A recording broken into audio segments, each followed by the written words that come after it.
बिस्मिल्लाहिर्रहमानिर्रहीम। अस्सलामु अलैकुम वरहमतुल्लाहि वबरकातुहू।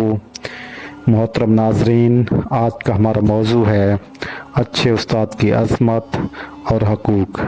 एक अच्छे उस्ताद की क्या अज़मत है और क्या इसके हकूक़ हैं, हम इस्लाम के नुक्ता नज़र से इसको जानने की कोशिश करेंगे और इसमें हम देखेंगे कि हमारा इस्लाम इसके मुताल्लिक़ एक उस्ताद के मुताल्लिक़ क्या इरशाद फरमाता है। तो इस वीडियो को आखिर तक ज़रूर देखिएगा। अगर आपने हमारा चैनल अभी तक सब्सक्राइब नहीं किया तो हमारा चैनल सब्सक्राइब कर दें, बेल आइकन के बटन को दबा दें, और अगर आपको आज की ये हदीस अच्छी लगे तो इसे लाइक और सब्सक्राइब करना हरगिज़ न भूलिएगा। जज़ाकल्लाह। चलते हैं आज की हदीस की तरफ। हदीस मुबारका उर्दू तर्जमा। बेशक मुझे मुअल्लिम बनाकर भेजा गया है। ये सुनीन इब्न माजा 229 इसका रेफरेंस नंबर है इस हदीस का। तशरी मोहतरम सामीन, आज हम एक ऐसे अहम मौजू पर बात करेंगे जो मुआशरे की फलाह व बहबूद का बुनियादी सतून है। वो है अच्छे उस्ताद की अज़मत और इसके हकूक़। इस हदीस मुबारका में नबी करीम सल्लल्लाहु अलैहि वसल्लम ने फरमाया, मुझे मुअल्लिम बनाकर भेजा गया है। यानी आप सल्लल्लाहु अलैहि वसल्लम की बैसियत का एक बड़ा मकसद उम्मत को तालीम देना, सिखाना और इनकी तरबियत करना है। जब प्यारे नबी हज़रत मोहम्मद मुस्तफ़ा सल्लल्लाहु अलैहि वसल्लम ख़ुद को मुअल्लिम फरमा रहे हैं तो सोचें एक सच्चे उस्ताद का दर्जा कितना बुलंद होगा। इस्लाम में उस्ताद को रूहानी वालिद का दर्जा दिया गया है।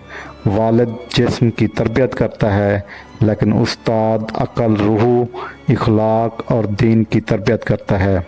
हज़रत अली रज़ी अल्लाह तआला अन्हु का फरमान है, जिसने मुझे एक हर्फ सिखाया मैं इसका ग़ुलाम बन गया।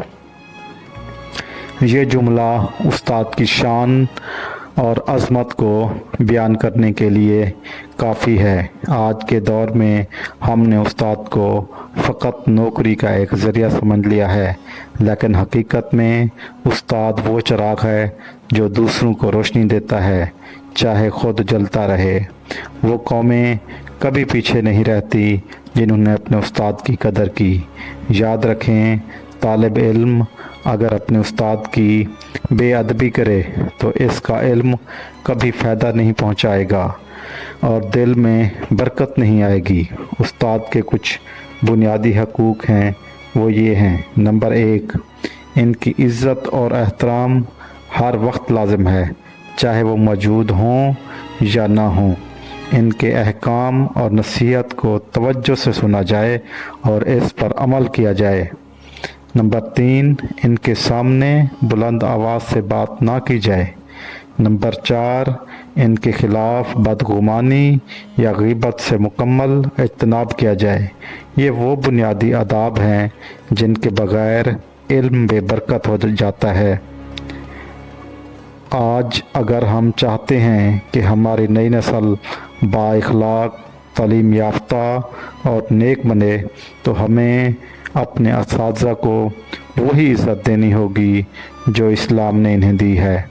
अगर उस्ताद की तौक़ीर बहाल होगी तो यकीन जाने हमारे तालीमी इदारे इल्म का गहवारा बन जाएंगे और हमारे बच्चे सच्चे मुसलमान और बेहतरीन इंसान बनेंगे। अल्लाह ताला हमें अपने असातिज़ा की कदर करने और इनसे सीखने और इनके लिए दुआ करने वाला बनने की तौफ़ीक़ अता फ़रमाए। आमीन सुम आमीन। नाज़रीन से एक बार दोबारा गुजारिश है कि अगर आपने हमारा चैनल अभी तक सब्सक्राइब नहीं किया तो हमारा चैनल सब्सक्राइब कर दें, बेल आइकन के बटन को दबा दें, और अगर आज की ये हदीस आपको अच्छी लगी है तो इसे लाइक और शेयर करना हरगिज़ न भूलिएगा, और कमेंट्स में अपनी राय से हमें ज़रूर आगाह कीजिएगा। जज़ाकल्लाह। अल्लाह हाफ़िज़।